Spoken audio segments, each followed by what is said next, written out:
Halo kawan-kawan semua, kembali lagi bersama saya di channel Investor Logis. Kali ini kita akan coba membahas tentang saham Inco, Vale Indonesia Tbk.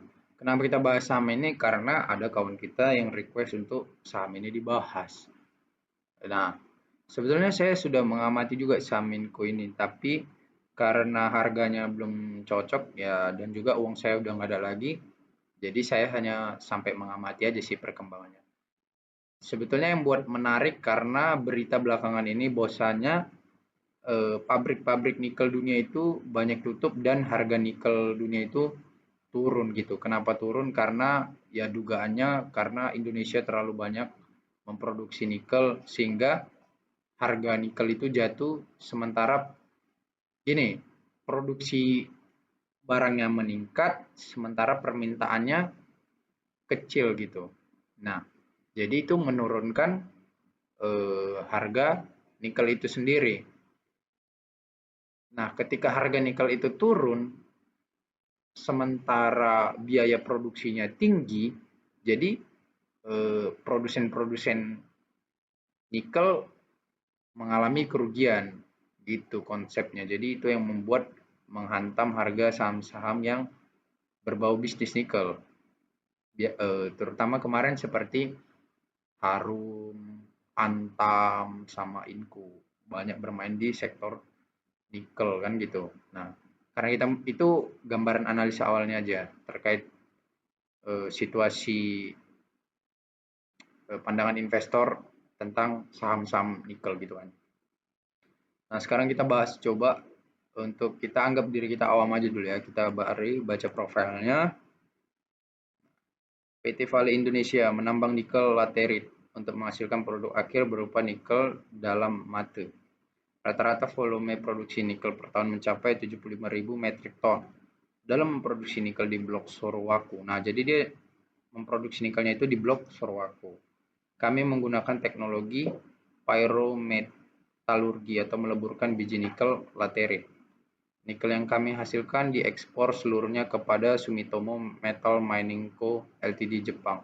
Nah, jadi semua produksi dari Inco diekspor ke perusahaan Jepang ini yang namanya Sumitomo Metal Mining Co. Ltd. Dalam kontrak khusus jangka panjang yang dijalin kedua perusahaan tersebut beroperasi dalam naungan kontrak karya yang telah diamandemen pada 17 Oktober 2014 dan berlaku hingga 28 Desember 2025 dengan luas konsesi seluas 118.017 hektar meliputi Sulawesi Selatan, Sulteng, dan Sulawesi Tenggara. Jadi Inco ini memproduksi nikel ini dan dijual ke sini, jadi konsesinya di Sulawesi Selatan, pokoknya Sulawesi lah ya. Nah, saham Inco ini juga kemarin menjadi pemberitaan terkait divestasi sahamnya ke MinID kan. Kepenguasaan MinID meningkat nih jadi 20%. Vale Canada Limited sebagai pengendali sekarang pegang 43,79%. Masyarakat 20,38%, Sumitomo Metal Mining Co. Ltd. 15,03%. Jadi yang beredar di masyarakat ada 20,38%. Jumlah lembar saham beredar Inco ini ada sebesar 9,94 miliar. 10 miliar lah kita anggap ya. Jadi kalau 10 miliar jumlah lembar saham beredar, di masyarakat ada 20%, berarti ada sekitar 2 miliar yang beredar di masyarakat. Kan gitu simpelnya. Nah, kemudian kita lihat lagi di profilnya tadi. Pengendalinya ini ya, Vale Canada Limited ini. Kemudian ini nama presiden direkturnya Febriani Edi. Nama komisarisnya ada di sini ya. Nanti kalian coba dalami aja di laporan tahunan perusahaan. Bagi yang mau beli saham Inco ini kita bahas singkat aja. Nah, kepenguasaannya ini lebih banyak foreign. Foreign itu artinya orang luar negeri gitu. Jadi yang lebih banyak menguasai saham Inco ini asing. Kenapa gitu? Karena ya pengendalinya Vale Canada Limited ini sebesar segini kan banyak juga. Lokal di bawahnya. Jadi lebih sedikit kepenguasaan lokal.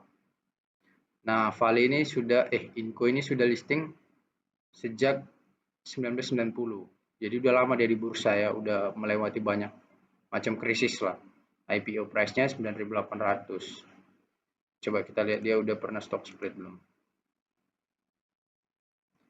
Nah, sudah 2 kali dia stock split. Tahun 2004 sama 2008. 1/14 ini dua artinya kan. Karena udah 1/4, 1/10. Berarti kalau 1/14, harga saham hari ini dikali 14 kali, segitulah harganya kalau enggak di stock split.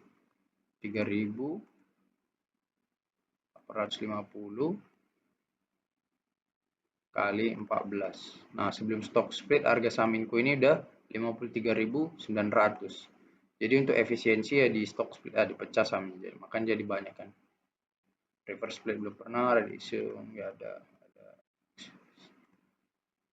Salah satu faktor yang cukup penting karena saya mengembangkan disiplin metode dividend value investing, jadi saya lihat riwayat dividennya. Nah, kalau kita lihat riwayat pembagian dividen dari Inco ini, maka nggak menarik ya, karena bagi 2014, tiba-tiba di 2021 dan 2023. Jadi nggak konsisten dan nggak ada. Ya memang ini bukan saham dividen investor. Jadi ini ya cari capital gain aja di sini. Nggak ada untuk dividen-dividenan gitu. Nah, dalam 1 minggu terakhir dia sudah turun 6%, tapi dalam satu hari terakhir tumbuh 4% yang melonjak. 3 bulan turun, 1 tahun terakhir sudah turun 43%, ya, udah turun cukup dalam. Sekarang kita hitung coba valuasi sahamnya. Kalau kita lihat secara sederhana di sini PE ratio-nya 9 kali, price to book value-nya 0,97. Jadi memang masih dijual di bawah harga wajar, tapi valuasinya ya nggak terlalu diskon-diskon kali. Cuman beda tipis saja dari harga wajarnya gitu. Untuk ROE-nya tumbuh di 10%, saya mungkin kalau dia nggak bagi dividen, ROE-nya 10% ya buat apa? Bagus beli perbankan kan gitu. Perbankan udah 20%, atau mau parah sekali ini beli aja saham batu bara. Udah bagi dividen besar, ROE-nya besar juga kan. Jadi ngapain kita capek-capek mikirin ke sana gitu kan. Cari-cari yang murah dan belum tentu jelas juga untuk profitnya gitu. Nah, dalam 1 tahun terakhir harga terendahnya tembus di 3.610, sekarang 3.850. Jadi dia udah naik sedikit lah. Dan tertinggi di 7.100. Jadi masih turun cukup parah deh. Kalau kita lihat finansialnya, mereka sudah melaporkan hasil dari tahun 2023. Nah, labanya naik nih dari tahun 2022 ke 2023. Itu kenapa? Nah, ini alasan kenapa market merespon positif walaupun masih dibayang-bayangi isu tentang penurunan harga nikel global. Jadi dia karena labanya naik, jadi investor ya mandangnya kinerjanya baik-baik aja kok, kan gitu ya simpelnya. Jadi 2022 dia laba 3,1 triliun, 2023 4,2 triliun. Otomatis labanya naik gitu kan. Nah, tapi yang jadi kelemahan kenapa investor memandang tidak terlalu berguna kenaikan laba ini karena mereka riwayat bagi dividennya nggak ada. Jadi ya untuk apa juga kalau laba besar tapi nggak dibagi ke shareholdernya gitu kan. Nah jadi itu orang males aja gitu. Ya nggak ada gunanya juga. Kecuali dia nanti bagi dividen atau apalagi putuskan dividen payout ratio-nya besar. Kita nggak tahu. Tergantung manajemen inkonya. Tapi kalau kita lihat sejarahnya, ya mereka memang bukan tipe perusahaan yang membagikan dividen gitu. Nah kalau untuk EPS-nya, earning per share atau laba per sahamnya tembus di 426 kali. 426. Nah, kalau kita mau ngitung pernya secara gampang ya bagikan aja harga sahamnya 3850 dibagi 426. 3850 harga sahamnya dibagi 426. Nah, maka dapat per 9 kali, artinya butuh 9 tahun untuk balik modal dari saham Inco jika IPS-nya tetap stabil. Kalau misalnya kita lihat dari sisi price to book value-nya atau harga wajarnya, kita lihat aset lancar 15,9 triliun, aset tidak lancar 29, total aset 45,1 triliun. Jadi aset lancarnya lebih besar daripada total seluruh hutangnya. Ini adalah suatu hal yang positif. Total hutangnya seluruhnya 5,5 triliun, total ekuitasnya 39,5 triliun. Bagikan aja. Total ekuitas 39,5 triliun dibagi jumlah saham beredar 10 miliar. Dapatlah harga wajar Inco 3.950. Sementara harga sahamnya hari ini 3.850. Jadi beda 100 perak aja. Nah, tapi kalau untuk pakai metode Ben Graham terkait margin of safety, maka kita harus beli untuk masuk ke Inco itu amannya itu kita harus membeli harga sahamnya itu 2/3 dari harga wajarnya. Jadi kita kalikan aja 2/3. Dapatlah 2.633. Anggaplah 2.650. Nah, inilah harga wajar dan harga aman untuk masuk ke saham Inco yang disarankan oleh Benjamin Graham, gurunya Warren Buffett. Jadi kalau pakai konsep Benjamin Graham tentang margin of safety, maka saran harga untuk masuk terbaik di Inco adalah 2.650 gitu. Dari mana? Dari harga wajarnya kali 2/3. Itu tadi. Itu aja sih untuk saham Inco kawan-kawan. Jadi kenapa ini nggak masuk list saya? Karena dia bukan tipe saham yang bagi dividen. Sementara kriteria kita itu adalah dividen value investor. Ya udah, jadi nggak masuk kriteria. Simpel itu aja gitu. Oh iya kawan-kawan, untuk kawan-kawan yang belum memahami untuk